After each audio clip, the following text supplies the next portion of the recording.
Fatehpur Sikri Lok Sabha seat के बहा में कांग्रेस नेता पूर्व उप मुख्यमंत्री राजस्थान सचिन पायलट की चुनावी जनसभा का आयोजन। फतेहपुर सीकरी लोकसभा सीट से गठबंधन प्रत्याशी रामनाथ सिकरवर के समर्थन में सभा को संबोधित किया। कांग्रेस नेता सचिन पायलट ने भाजपा सरकार पर निशाना साधा। सरकार बनते ही अग्निवीर होगी खत्म, नरेगा मजदूर की तिहाड़ी बढ़ेगी, शिक्षा अधिकार, किसानों की फसल का कानून बने, बिचौलिए काला बाजारी दूर की जाएगी, 30 लाख खाली पड़े पदों को भरा जाएगा, हमारी सरकार नक्शा काम हुआ। विकास कार्य नहीं करना चाहती है मौजूदा सरकार, हिंदू मुस्लिम मंदिर मस्जिद और पाकिस्तान पर करते हैं बात। कहते हैं अगर इनकी सरकार आएगी तो महिलाएं मंगलसूत्र नहीं बचा पाएंगी, वैसे पालने वालों की भैंसें नहीं बचेंगी। विपक्ष पर जमकर निशाना साधा। सभा में भारी संख्या में लोगों का उमड़ा हुजूम, हजारों की संख्या में पहुंचे समर्थक। फतेहपुर सीकरी सीट पर गठबंधन प्रत्याशी रामनाथ सिकरवर को सर्व समाज का मिल रहा भरपूर समर्थन। विधानसभा क्षेत्र बहा का मामला। ये चुनाव आज रामनाथ जी का चुनाव नहीं रह गया। ये चुनाव एक प्रत्याशी, एक दल, एक गठबंधन का चुनाव नहीं है। ये चुनाव इस देश में जो संस्थाएं हैं, संवैधानिक संस्थाओं को नीतिगत तरीके से कमजोर करने का काम जो हुआ 10 साल से, उसको रोकने का चुनाव है। ये चुनाव हमारे 5 साल के भविष्य का चुनाव है। देश में जो सरकार है, पूर्ण बहुमत की सरकार बनने के बाद जो वातावरण बना है देश में, निर्वाचित मुख्यमंत्रियों को जेल में डाल रहे हैं, कांग्रेस पार्टी के बैंक के खातों को बंद कर रहे हैं, संस्थाओं के धज्जियां उड़ा रहे हैं, आक्रमण की राजनीति हो रही है, प्रतिशोध की राजनीति हो रही है, बदले की राजनीति हो रही है।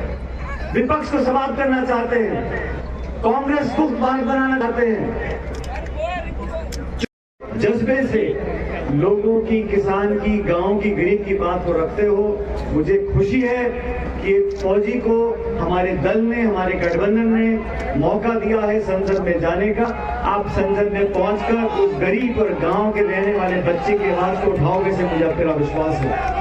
आपने आज बात फौज की करी। हमारे देश में जो सरकार 10 साल से है,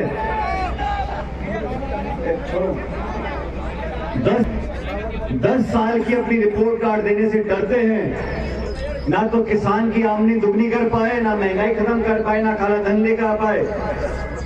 10 साल की रिपोर्ट कार्ड दिखाई नहीं। 10 साल राज करने के बाद अब 5 साल और मांग रहे हैं। कितना हो गया? 10 जमा 5 15 साल। और फौज में जो नौकरी करना चाहता है उसके लिए 4 साल। ये न्याय नहीं है। ये आप लोगों के साथ धोखा कर रहे हो। हमारी सरकार बनने के बाद ये अग्निवीर योजना समाप्त कर पुरानी भर्ती चालू करेंगे। रामनाथ जी, आप तो रिटायर हो गए, मेरे रिटायरमेंट होने में 6 साल बचे। मैं अभी रिटायर हुआ नहीं, लेकिन मेरे दादा ने, मेरे पिताजी ने और हमने फौज में रहकर इस देश का नाम रोशन करने का काम करने की कोशिश करी है।